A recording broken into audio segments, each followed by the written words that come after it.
Après des années de misère, aggravées par un long siège contre la Prusse, le peuple de Paris s'insurge en 1871.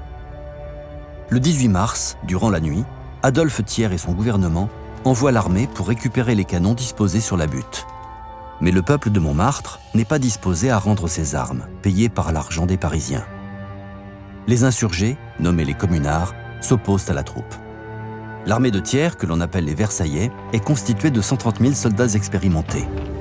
Ils ont face à eux une dizaine de milliers d'hommes issus de la garde nationale et du peuple.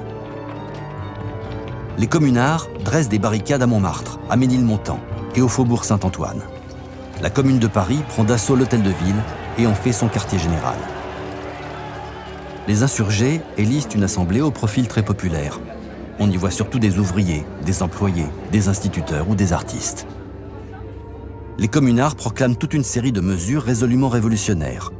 Instruction laïque gratuite et obligatoire, organisation du travail et surtout séparation de l'Église et de l'État.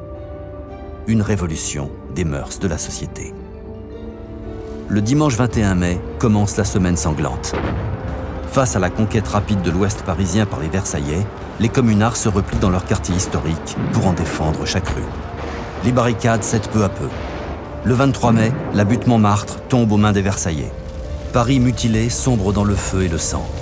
Les flammes détruisent des monuments importants, comme le palais des Tuileries, le palais de justice ou la cour des comptes. Le Louvre est miraculeusement épargné.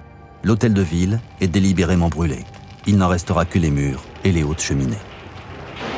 Les combats de rue s'achèvent au cimetière du Père-Lachaise, où les communards sont vaincus. Le mouvement populaire de la Commune est l'une des plus graves crises de l'histoire de la capitale. Jamais, depuis la Saint-Barthélemy et la Terreur sous la Révolution française, le sang n'a autant coulé.